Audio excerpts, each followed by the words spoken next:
Hola, mi nombre es Belén Zapata y desde todas las latitudes de la región les doy la bienvenida a nuestro punto de encuentro en el arte y el conocimiento, el noticiero científico y cultural iberoamericano NSC, el espacio informativo de la Asociación de las Televisiones Educativas y Culturales Iberoamericanas, ATEI. ¿Qué ha pasado con el agujero de la capa de ozono? ¿Por qué el olor a tierra mojada es tan codiciado? ¿Y a qué colegio fue Gabriel García Márquez en Zipaquirá, Colombia? Acompáñame en este recorrido de 30 minutos a descubrir lo que se produce, se investiga y se crea cerca de ti.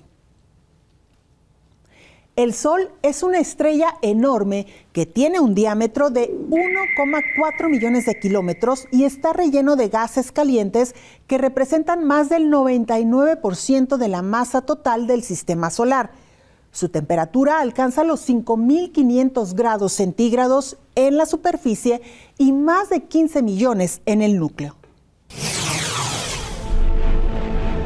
¿Cuánta masa pierde el Sol por segundo y cuánta energía genera?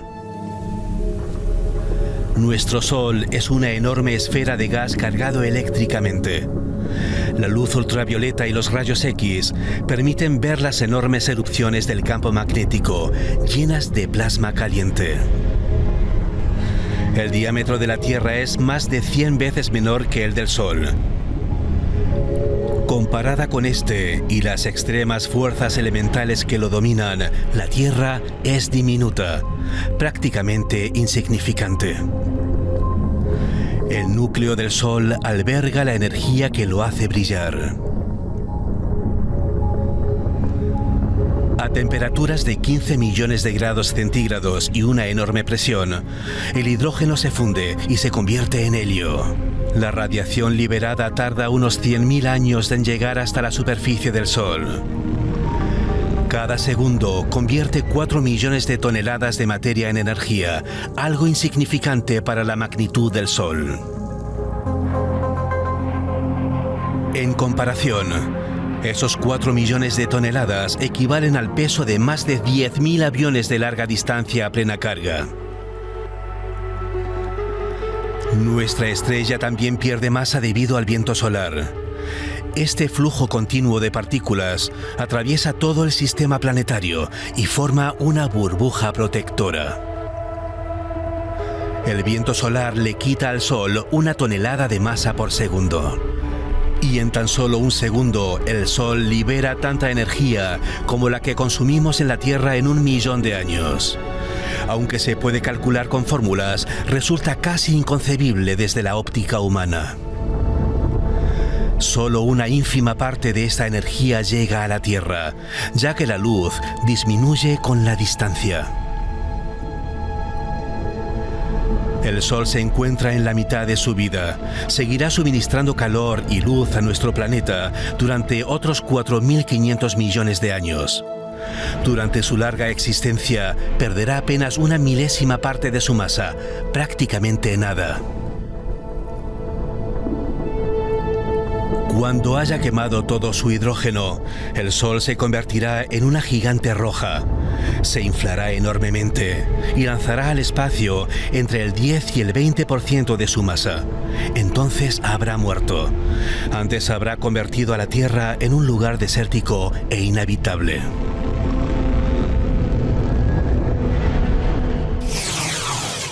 La capa de ozono está en la estratosfera de 15 a 50 kilómetros de altura sobre la superficie de la Tierra y tiene como función servir de escudo protector para absorber los rayos ultravioletas del Sol.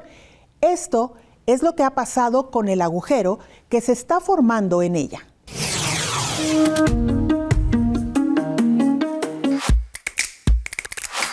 So, they used to be a huge problem, and because of that, there was a hole, especially in the Antarctic, in the ozone layer.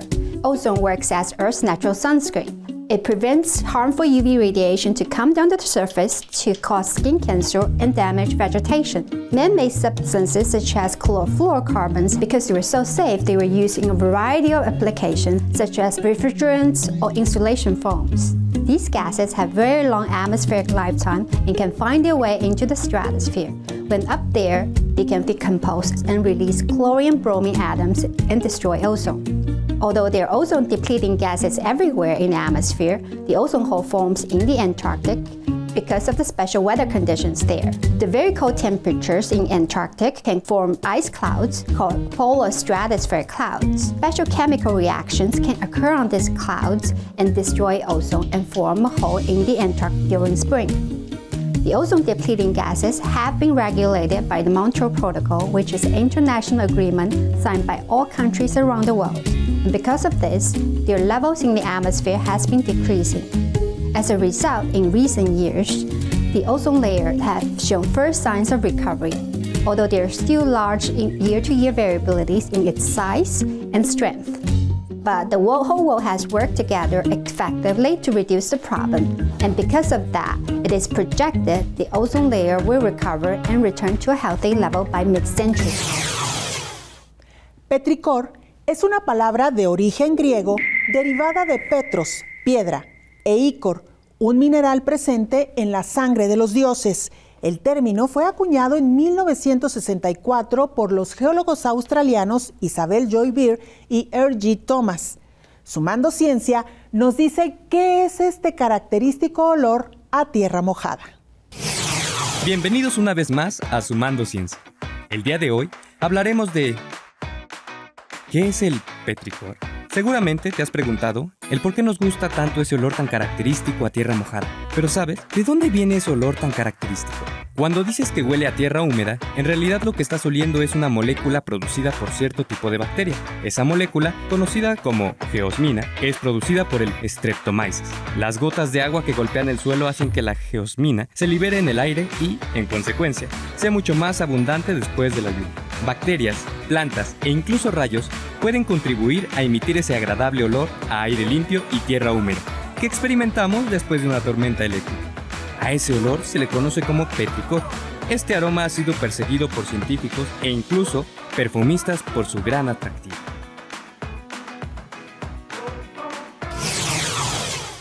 La orina humana es una solución acuosa compuesta por más de 95% de agua y nutrientes como el nitrógeno en 90%, potasio en 73% y fósforo en 65%. Este elemento es rescatado por investigadores chilenos para utilizarlo en fertilizantes. En este laboratorio chileno, la orina es un bien muy preciado. El líquido es esencial para rescatar un mineral escaso y clave para crear fertilizantes.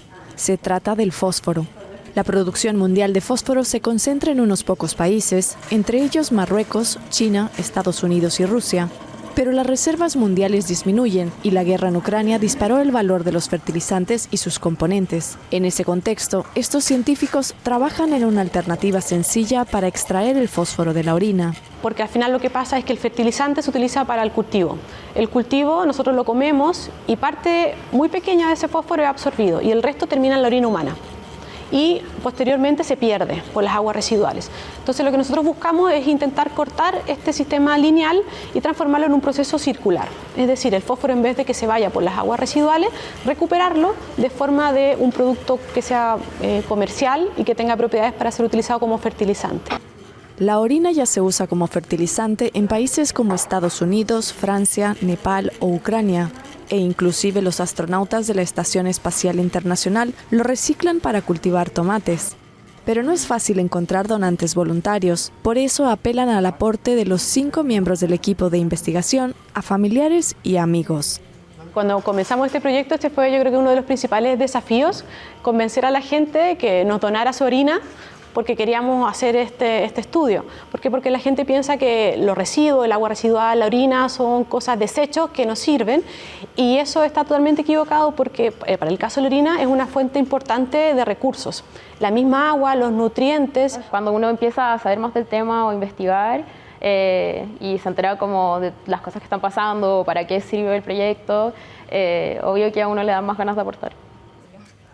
Para crear el fertilizante, el experimento chileno mezcla la orina con agua de mar, que aporta el magnesio necesario. Después de unos días de reposo, se crean pequeños cristales listos para ser usados como fertilizante. La técnica es prometedora, considerando que un humano orina 1,5 litros por día en promedio y que unos 500 gramos de cristales podrían fertilizar 1 tonelada de tierra. Pero la masificación de esta técnica por ahora choca con la legislación local, porque en Chile la orina no aparece en el listado de los cerca de 700 fertilizantes autorizados. Por ello aún no se puede utilizar.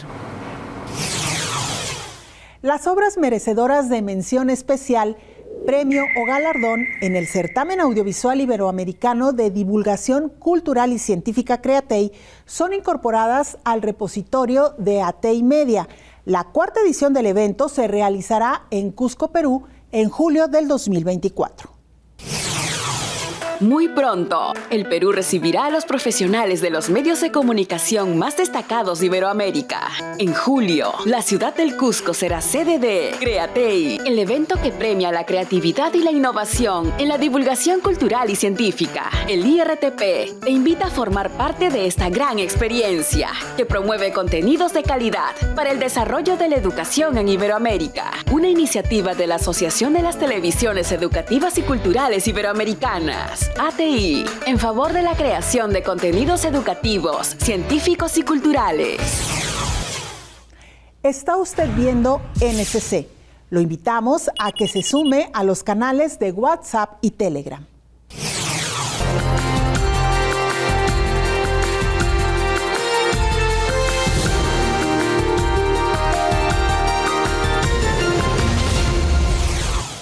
El Parque Nacional Pumalín Douglas Tompkins de Chile fue creado el 28 de febrero del 2018 y forma parte de los bosques templados lluviosos de los Andes australes, declarado Reserva de la Biosfera por la Organización de las Naciones Unidas para la Educación, la Ciencia y la Cultura, la UNESCO, en 2007.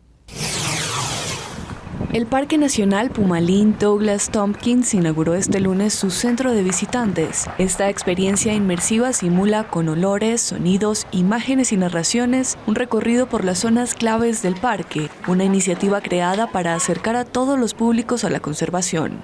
Christine Tompkins, cofundadora de la marca Patagonia, creadora de Rewilding Chile y viuda del filántropo estadounidense Douglas Tompkins. Este parque tiene casi todo que lo necesita.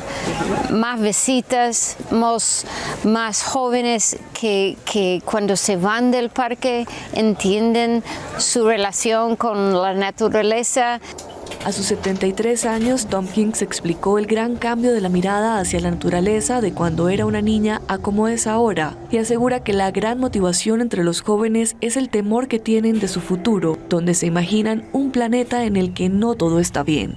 El 25% de los bosques de alerces milenarios de todo Chile se encuentran en este gran paraíso natural de 402.392 hectáreas, de las cuales 293.338 fueron donadas por Tompkins. Carolina Morango, directora ejecutiva de la Fundación Rewilding Chile. Lo principal que necesita un parque es, aparte del cuidado y del equipo, digamos, necesario para cuidarlo, es el financiamiento.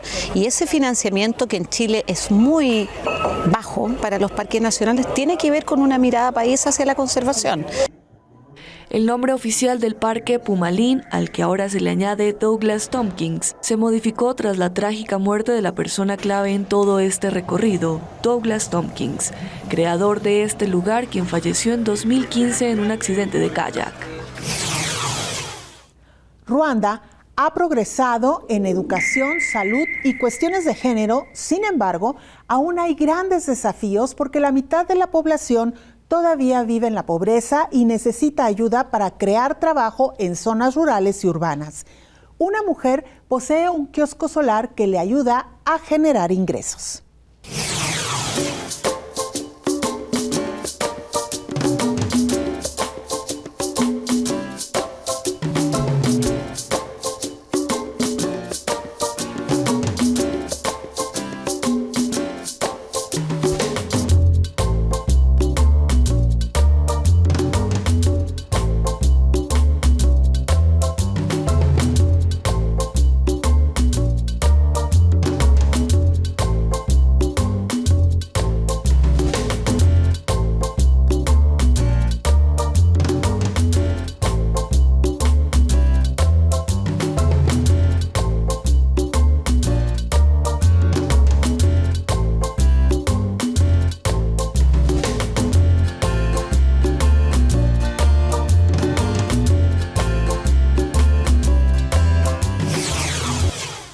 La ciudad de Zipaquirá, Colombia, albergó desde hace más de 12.000 años culturas ancestrales que en la explotación de la sal encontraron su fortaleza cultural, económica y social.